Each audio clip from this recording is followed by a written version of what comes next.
Composite numbers क्या होते हैं भाई? Those natural numbers which have more than two distinct factors.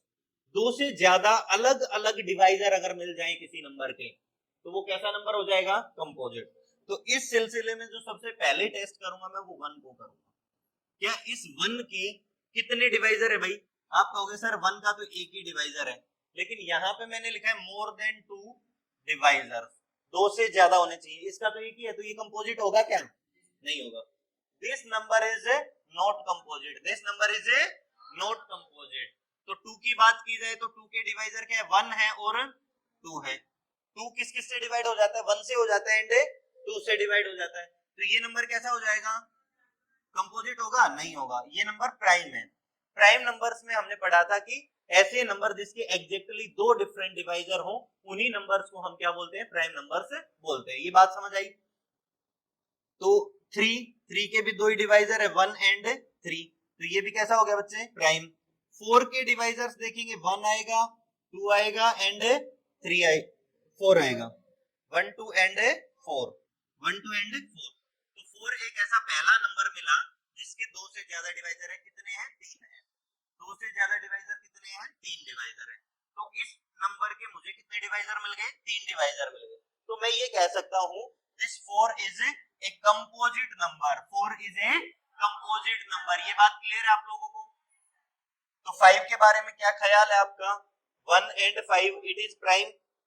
6 के बारे में क्या ख्याल है? 1 2 3 एंड 6 ये कंपोजिट है ना। तो क्या मैं कंपोजिट नंबर की डेफिनेशन ऐसी बना सकता हूं कि कोई एक ऐसा नंबर जिसको डिवाइड करने वाला 1 एंड खुद के अलावा एक नंबर और मिल जाए। जैसे मैंने क्या किया, इस लिस्ट में से 1 को काट दिया और 6 को काट दिया और इसके फैक्टर्स में कम से कम एक नंबर बचा रह जाए, तो क्या मैं कह दूंगा कि वो भी नंबर क्या है? Composite number. तो ये बात क्लियर है पूरी तरह से? तो कंपोजिट नंबर क्या होते हैं? ऐसे नंबर्स जिनको डिवाइड करने वाले दो से ज्यादा डिवाइजर होते हैं। ये पहली डेफिनेशन है। दूसरी डेफिनेशन ये है कि ऐसे नंबर्स जिसको डिवाइड करने वाले 1 और खुद के अलावा कम से कम एक नंबर और मिल जाए, ऐसे सिलसिले। बात क्लियर है? आगे मूव करें फिर। चलो ये हटा देते हैं, हम चेंज कर देते हैं। List of composite numbers from 1 to 100। हमें क्या करना है? कंपोजिट नंबर्स की एक लिस्ट बनानी है जिसमें मैंने सारे नंबर्स लिख लेने हैं 1 to 100। तो देखो इसके अंदर कहीं भी मुझे 1 नजर नहीं आ रहा है, तो 1 को मैंने प्राइम नंबर्स की लिस्ट में भी नहीं डाला था और कंपोजिट नंबर्स की लिस्ट में नहीं डाला था, नहीं डाला है ना। तो क्या मैं कह सकता हूँ कि 1 is neither prime nor composite? बात क्लियर है? तो 1 एक ऐसा नंबर है जो ना तो प्राइम है ना ही कंपोजिट है। 2 प्राइम है, 3 प्राइम है, 4 कंपोजिट है, 6 कंपोजिट, 8 कंपोजिट है, 9। कुछ लोगों के दिमाग में एक मिसकंसेप्शन क्रिएट हो जाता है। वो क्या क्रिएट हो जाता है कि प्राइम नंबर्स तो इवन होते होंगे, लेकिन 9 एक ऐसा प्राइम नंबर है जो ओड है। 9 के अलावा 15 एक ऐसा प्राइम नंबर है जो कि ओड है। 21 ऐसा प्राइम नंबर है जो कि कंपोजिट है। Yes no? These are composite numbers ना? Yes, prime नहीं, सॉरी, composite numbers ना? These are composite numbers। तो खूब सारे composite numbers मेरे पास ऐसे होते हैं जो कि odd होते हैं, प्राइम नहीं होते हैं। प्राइम हो गया तो वो composite नहीं होगा, है ना? हाँ। तो भावनाओं को थोड़ा सा कंट्रोल में रखना पड़ेगा। तो प्राइम नंबर और कंपोजिट नंबर कभी भी सेम नहीं हो सकते। दुनिया में एक भी ऐसा नंबर नहीं है जो प्राइम भी हो जाए और कंपोजिट हो जाए। अच्छा, कोई भी ऐसा नंबर नहीं है जो प्राइम एंड कंपोजिट दोनों हो जाए, और 1 एक ऐसा नंबर है जो दोनों में से कुछ भी नहीं है। कुछ भी नहीं होने वाला सिर्फ एक नंबर है और दोनों होने वाला एक भी नंबर नहीं है। बात क्लियर है? तो अब इस लिस्ट के अंदर हमें ये चेक करना है कि 1 to 100 तक कितने कंपोजिट नंबर हो जाते हैं मेरे पास। 1 to 100 तक कितने नंबर हो जाते हैं? 100, है ना? 100 नंबर्स में से 1 एक ऐसा नंबर है जो ना तो प्राइम है ना ही कंपोजिट है। Is that okay? We have 25 prime numbers. Prime number कितने हैं यहाँ पे? 25 प्राइम नंबर है। तो टोटल यहाँ पे कितने हो गए? 26 यहाँ पे हो गए, बचे कितने? 74 बचे। तो 74 मेरे पास कंपोजिट नंबर्स है। जब आप इस लिस्ट के अंदर नंबर्स काउंट करोगे देन यू विल सी कि ये नंबर्स 1 2 3 4 ऐसे काउंट करोगे तो टोटल 76वां प्राइम कंपोजिट नंबर 100 है। Sorry 74th 74। ये वाला कौन सा नंबर है? 74। Is that okay? तो इस लिस्ट में कितने नंबर हैं? 74 नंबर। कोई कंफ्यूजन इस बात में? ठीक है, आगे मूव करें। नोट, ये बड़े इंटरेस्टिंग नोट्स हैं, चुन चुन के लाया गया है इनको, ठीक है, चुन चुन के मारे। One is neither prime nor composite. One एक ऐसा नंबर है जो ना तो प्राइम है ना ही कंपोजिट है। Is that okay? To is the only even prime number. Only, only word बहुत ही जरूरी है यहाँ पे, है ना।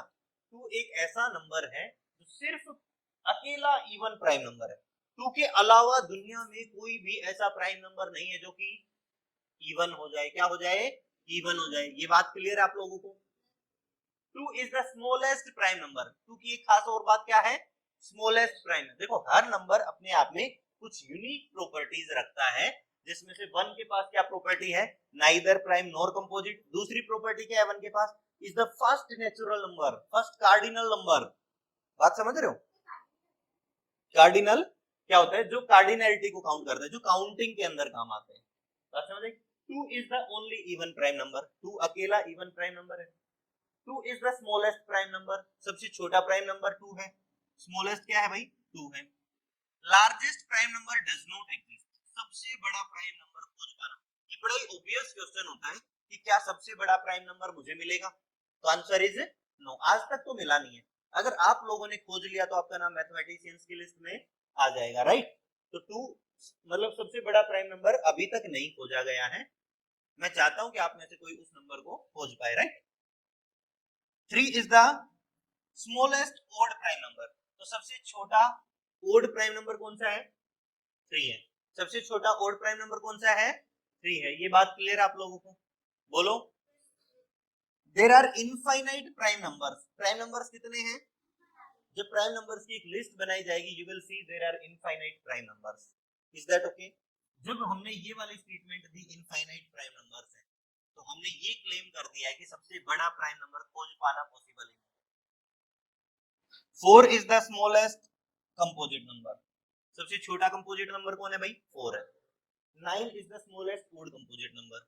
ओड कंपोजिट नंबर्स में सबसे छोटा कौन है? 9। तो इस बात से ये भी पता लग जाता है कि कंपोजिट नंबर्स मेरे पास ओड भी हो सकते हैं। ये बात क्लियर आप लोगों को? प्राइम नंबर्स इनफाइनाइट है, कंपोजिट नंबर्स इनफाइनाइट। एक बड़ी इंटरेस्टिंग बात है, 2n where n belongs to natural numbers. ये वाला जो नंबर है ये ऑलवेज कंपोजिट होगा। n बिगर देन 1 और लिख लो, है ना, ऑलवेज कंपोजिट हो जाएगा। बात समझ आई? तो n को 1 से बड़ा नंबर रखो, 2 रखो, 4 बन गया, 3 रखो, 6 बन गया, 4 रखो, 8 बन गया, 5 रखो, 10 बन गया। तो इस तरीके से आप नए नए नंबर्स डेवलप करते रहोगे और आपको दिखेगा कि आप जैसे जैसे नेचुरल नंबर कितने होते हैं? इनफाइनाइट होते हैं। तो आप इस n की जगह पे कितने नंबर भर सकते हो? इनफाइनाइट नंबर्स भर सकते हो। जब हम इस n की जगह पे इनफाइनाइट नंबर्स फिल कर सकते हैं तो कितने कंपोजिट नंबर्स जनरेट हो जाएंगे? इनफाइनाइट। इनफाइनाइट कंपोजिट नंबर्स तो यहीं से डेवलप हो गए। मैं कहूंगा 3n where n belongs to natural numbers and n is bigger than 1, ये भी हमेशा कंपोजिट होगा। तो किसी भी प्राइम नंबर के साथ अगर आप n लगा दो, ये बहुत ही इंटरेस्टिंग बातें बता रहा हूं मैं, ये किताबों में लिखी हुई नहीं होंगी, ये आपको अंडरस्टैंडिंग के लिए खुद डेवलप करना पड़ेगा कि 3n, n को 1 रखो, 3 बना, प्राइम में नहीं बना कंपोजिट, इसीलिए मैंने क्या मेंशन किया? बिगर देन 1। तो किसी भी नंबर के साथ आप n लगा दो और n को 1 से बड़ा कर दो, पक्का पक्का कंपोजिट नंबर होगा। तो यहां से इस बात का एविडेंस मिल जाता है, प्रूफ मिल जाता है कि कंपोजिट नंबर्स कैसे होंगे? इनफाइनाइट होंगे। कितने होंगे भाई? इनफाइनाइट होंगे। ये बातें लिख लेना अपनी नोटबुक के अंदर।